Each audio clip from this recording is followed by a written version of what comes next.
Welcome to Really American. I am Michael Hayne. So, a senile, criminal, lying, geriatric orange Florida man was reportedly insulting a city that he was campaigning in a critical swing state that he needs in the 2024 election. That's right. While serial killer looking J.D. Vance was appearing with fake auto workers, Trumpy Dumpty was insulting the city of Detroit while he was speaking at the Economic Forum Club. I don't think anything that we're talking about today is high on her list. The whole country is going to be like, you want to know the truth? It'll be like Detroit. Our whole country will end up being like Detroit if she's your president. You're going to have a mess on your hands. She destroyed San Francisco. She destroyed, along with Newsom, California. And we're not going to let her do that to this country. We're not going to let it happen. And I want to send our love to everyone affected by the hurricane. As you know, it was a rough night. And who would have thought a lot of things happening at one time?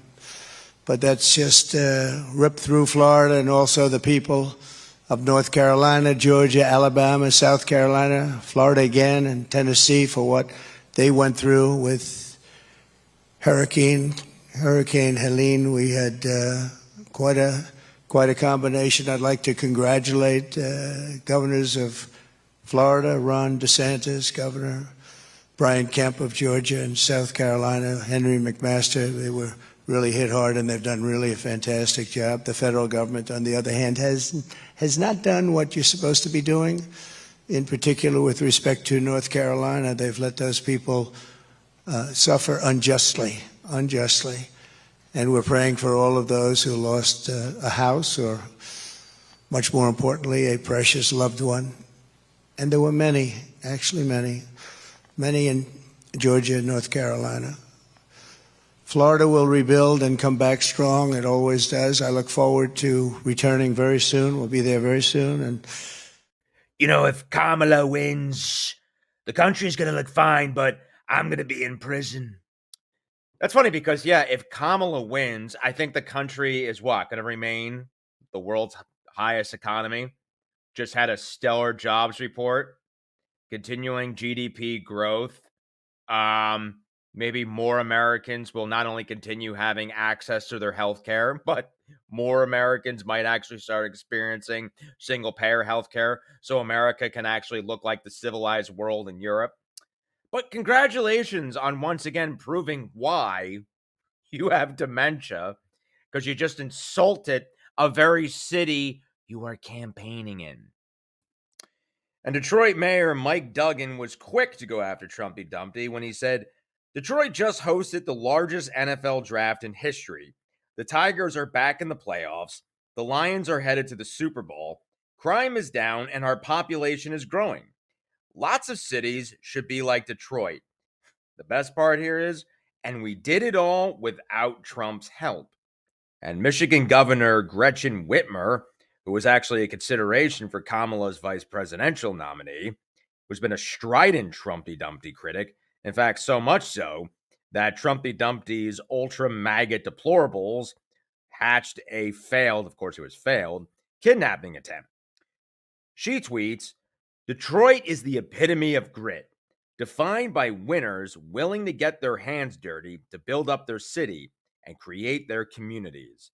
Something Donald Trump could never understand. Of course he couldn't. His tiny little orange hands only touch grift, not grit. She follows up with, so keep Detroit out of your mouth. And you better believe Detroiters won't forget this in November. Now, this isn't the first time Trumpy Dumpty hasn't insulted a popular American city in a critical swing state. If you recall, he did so with Milwaukee, the very city that was hosting the glorified Kim Jong-un coronation of Trumpy Dumpty when he had the maxi pad on his ear. Yeah, he did that. Trump's visit to Wisconsin next week comes as the former president is debunking a report that he called Milwaukee a horrible city. That report from Punchbowl News, NBC News, CNN also confirming it happened. Trump told House Republicans during a meeting today Milwaukee's a horrible city. The president called that report fake news. What do we make of this? Because Ryan Jenkins in the newsroom, you've been gathering reaction to this all afternoon. The president also said at the same time it was fake news, He explained what he meant when he said it. Yeah, Steve, word of the former president's reported remarks made headlines pretty fast. What was missing initially was the context in which the former president said Milwaukee is a horrible city. His campaign now saying that the journalist who originally reported this, Jake Sherman, was lying, and that the former president was explicitly referring to problems in Milwaukee like violent crime and voter fraud. I'm telling you right now, if anything is ever accurately reported, fake news.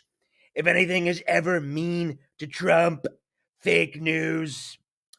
By the way, Donnie, when it comes to the crime statistics, I think you and your administration is far higher. Yeah. Also, I think the guy who's not even eligible to operate a lemonade stand in New York probably shouldn't be insulting other cities. Oh, by the way, also, when it comes to economic mismanagement and poverty and everything and deep debts, I wonder who that could be. Facing a Monday deadline to post a nearly $500 million bond in the civil fraud case against him, former President Donald Trump is short on cash and running out of time. His attorney's emergency appeal filing still unanswered by the judge. The billionaire developer could have to sell off prized assets to cover the costs or risk seeing them seized by the state. You can't reverse selling off Trump Tower on a fire sale at a discounted price. The former president has raged about the judges and Democratic Attorney General Letitia James's handling of his case on social media. On Wednesday, writing, "This case should be over, but instead the Attorney General wants to abuse her power to steal my money." Mr. Trump owes $454 million of the total $464 million judgment, but with an annual interest rate of 9%, that amount increases by $111,000 every day it goes unpaid. We have a lot of cash and we have a great company, but they want to take it away. At Mar-a-Lago, campaign sources tell NBC News of concern and frustration, but not panic, among Mr. Trump's inner circle about the approaching deadline. Trump allies have even asked some political donors about guaranteeing his bond, according to a person involved in those discussions. I love the smell of hypocrisy in the morning. But you go right ahead there, Donnie. Insult an entire city for having problems with money issues, for debt, when it's actually doing way better than you're doing. Yes, of course, Detroit has been plagued by economic woes for quite some time now.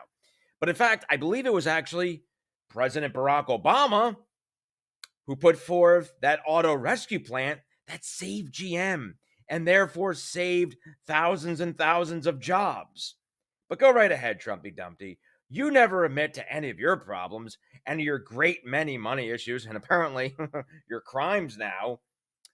But go ahead and insult Detroit when Detroit has had its issues, has admitted to them, and is doing anything and everything to improve. Anyway, I am Michael Hayne. This is Really American. Please subscribe to our channel and check me out on TikTok at Mike Hayne Comedian.